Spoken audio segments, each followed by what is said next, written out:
sa Panginoon. Sabi ng Lord, sige, magtalaga ka ng 72 elders. Si Job, kilala niyo si Job? Yung panahon ng patriarch ay nagkaroon din po siya. At alam niyo naman nangyari sa akin, namatay yung mga anak niya, namatay yung mga ari-arian niya, nawasak lahat, pati mga hayop, lahat. Tapos ang tinira, yung asawang bumangera na sumpayin mo na ang Diyos mo. Imbis na bigyan ng pag-asa, no? Talagang sumpayin mo na ang Diyos mo. Sino ba yan? Kaya mahirap talaga magkaroon ng ano.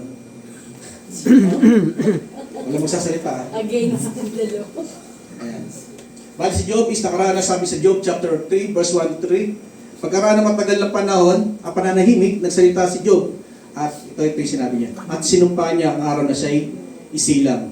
Ito ang kanyang sinabi. Hindi na sana ako pinanganak pa, hindi na rin sana ako ipinaglihi pa. Yun. Ganun yung binanggit niya. Biblically. Napakagad na po ng Bible. Alam niyo bakit? Wala pong tinatago rito. Napaka-honest na Bible, na libro. Wala pong tinago pati yung hari, si King David. Mamaya, mahal natin. Wala siyang tinago na hindi katulad nag-aaral tayo. Naalala ko nung high school ba yun, yung sa literature, yung kay Rizal. Diba, puro mga ganda lang yung naisulat doon. Pero yung pagiging chick boy niya, hindi niya, sa lahat ng lugar kasi may naging... Sige, tama na, just na yan. Kumbaga, hindi siya binanggit, pero ang Bible po napaka-honest. Lahat binanggit. Wala pong itinago ang Diyos.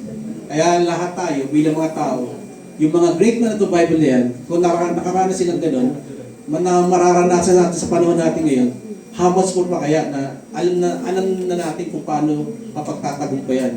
Paano natin siya, kumbaga malalagpasan. Huwag natin tambayan, sabi nga, di ba?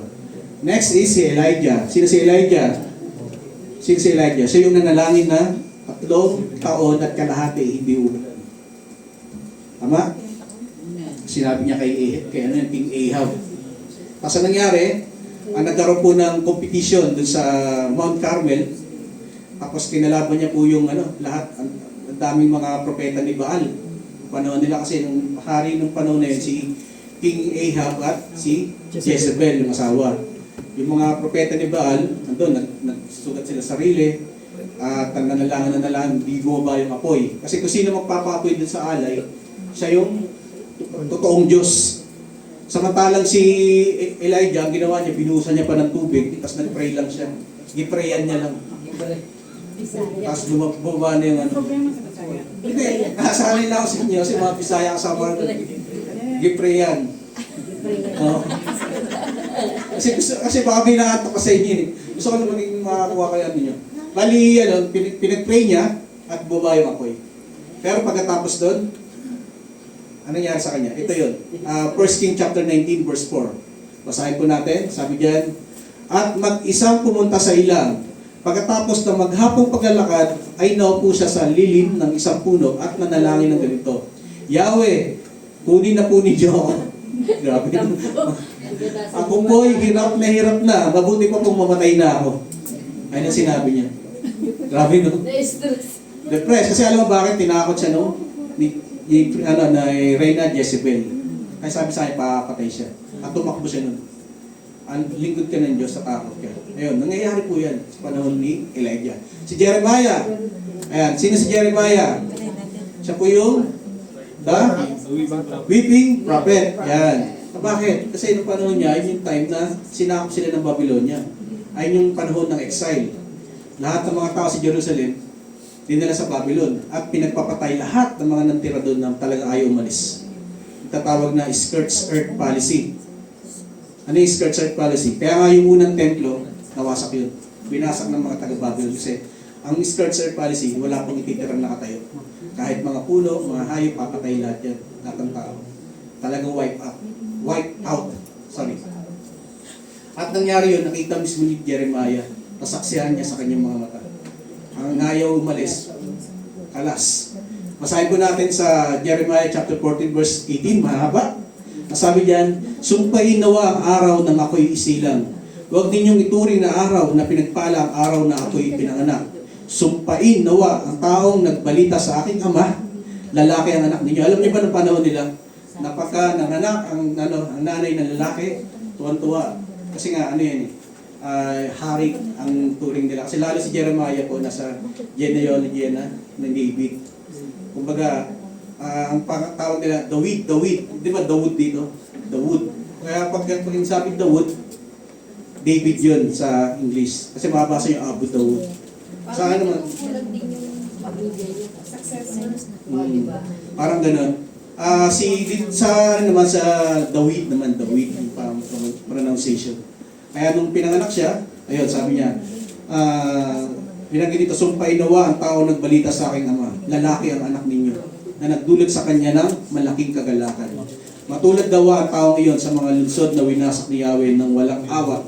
Makarinig dawa siya ng iyakan sa umaga at iyawan naman sa tanghali sapagkat hindi niya na ako pinatay bago ako isilang. Ayun po, ganun po yung naranasan ni Jeremiah. At nakita niya yung mga bata, pinapatay, pinapalo sa pader, yung ulo, araw sa paa. Ganun po pinapatay yung mga Israelites sa panahon na yan. Si Judas. Sino si Judas? Tingnan niyo nga yung katabi niya. Hindi. Judas. Sa Matthew chapter 27 verse 3 and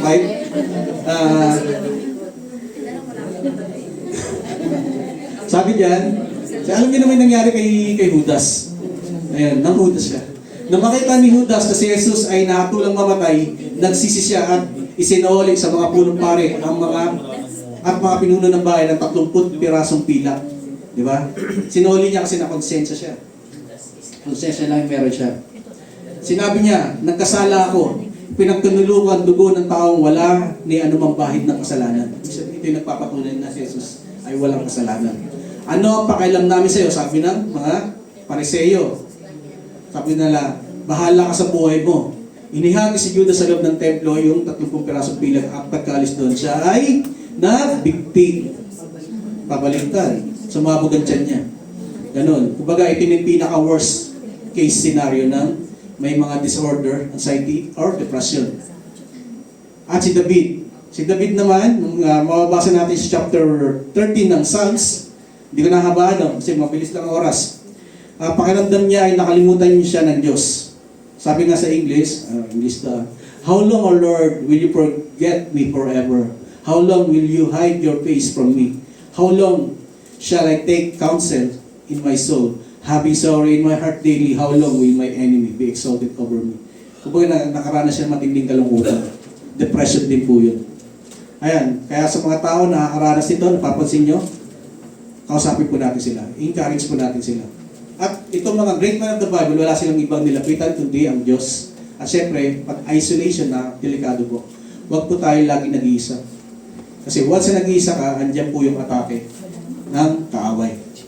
Sabi, 5 things Christians should know about depression and anxiety. Ano itong mga to? Sabi, it's not a character defect or spiritual disorder.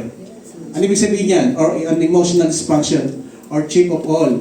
Ang sample po niyan is, sabi doon sa spiritual disorder, kulang ka lang sa faith o mag-pray ka lang, malayo agad sa Diyos. Kumbaga, madaling sabihin niya pero hindi po talaga ganun ang totoo.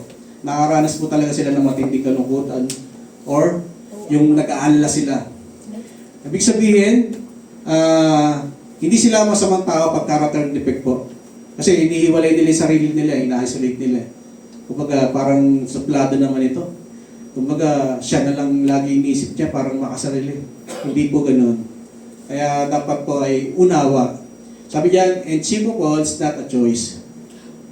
Hindi po siya, pinili niya na magkaroon siya ng ganun. Kusa po nangyayari yan. Ayan, tandaan po natin yan, no?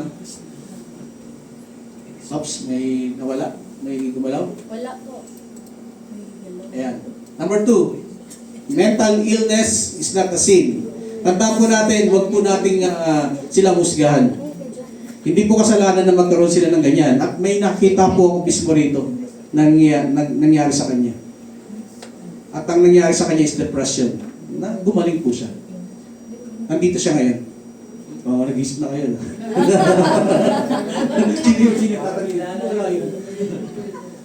Pero praise God, nagpatuloy siya sa gawain. Tapos nakikinig siya sa mga pastor, sa kaibigan niyang talaga nag-invite sa kanya, nakinig siya, at nawala. Naggumaling siya. Ngayon, palinaw po sa Facebook.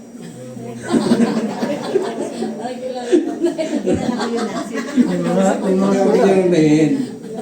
Sikretong malupit yun. Mental illness na to sin, sabi diyan. Viewing depression as a sin and itself prevents individual from seeking treatment. Tandaan po natin, kasi kapag ginudge po natin sila, hindi po sila magpapagamot. Sabi lang nila, okay lang ako, okay lang. Kaya wag po natin i-treat. Huwag natin silang musgahan. Ibig sabihin, kapag sinabi natin na, kasalanan mo yan, may magkakaroon sila ng kahihiyan. Marami silang matakot o humingi ng tulong. Kaya dapat, kausapin natin. Minsan kailangan lang natin makinig. Minsan kulang lang sa kausap eh. Ayan. Ano yung wrong response? Kasalanan niya, kailangan mo lang mag-pray at magkaroon ng stronger faith. Ayun yung wrong response. But ang better response is, hindi kita huhusgahan, manalangin tayo. Pag-usapan natin to at tutulungan kita makahanap ng tamang support at professional help. Number 3, the Bible doesn't provide easy answers. Tandaan natin, hindi po agad makikita na based sa ganitong ba, don't not be anxious by everything, but in everything, pray. Sabi doon sa Philippians 4:6, di ba? Mabasa natin yun. Hindi ganun kaagad. Mahirap po mawala. Sabi, the word is full of wisdom and encouragement for those suffering from depression and anxiety disorders. But it doesn't come in one burst doses. Ayan, yung pinakita ko na, be anxious for nothing. And do not worry about your life. Can easily be taken out of context. Minsan na out of context. Pag sinabi out of context, mali yung explanation o application na binabanggit natin dun sa tao. Kasi sabi sa Bible, ganito eh. Ba't ka nag-aalala? O, ganun, madali lang sabihin. Pero, sabi nga, pag nandun ka na mahirap. Kaya ang pinaka magandang gawin, bakit gamat, may katotohanan mga ito, kailangan makinig o unawa pa rin. Suporta. Mahirap pagsabi na, mag-pray ka lang, magtiwala, laging gano'n. Lilipas din yan, kapatid. Kaya mo lang, lilipas din yan. Pero, kailangan natin kausapin sila. Huwag kang ang pinaka-the best is kausapin, encourage, may gagawin tayo, ganito, mag-Bible study tayo, ganun po. Hindi po kaagad mawawala yan. Number 4, anxiety and depression don't look how we often think. Ayan, ano yung ibig sabihin nito? Sabi niya, depressed people become really good at hiding their symptoms, even from doctors, because of the stigma. Ano po yung stigma?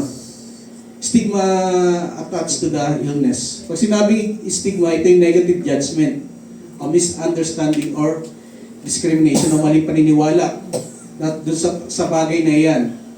Ayan. Ano yung common na stigma? Mahina lang ang faith mo. Sabi natin, kung malakas lang ang faith mo, hindi ka magkakaroon ng depression. Mali yung thinking na ganun. Tapos pangalawa is mag-isip ka lang ng positive. Positive lang, be positive. Diba? Pero pinaka dyan, problem lang yan sa mindset mo, cheer up, pero hindi po. Depression and anxiety are more complicated than easy choosing to be positive. Ayan. Tapos minsan, sabihin natin, attention seeker lang yan. Kasi talagang gusto niya pinapansin siya. Kasi minsan di ba nagiging questionable tayo sa taong mga unpredictable. Napapansin niyo parang mahirap kausapin, mahirap na i-approach. Pero,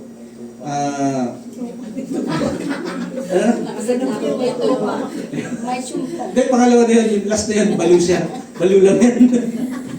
Pero sabi nga, attention seeker lang inisip natin. Pero kapag nagsabi ng isang tao na nahihirapan siya emotionally, inisip ng iba na naghahanap na siya ng attention.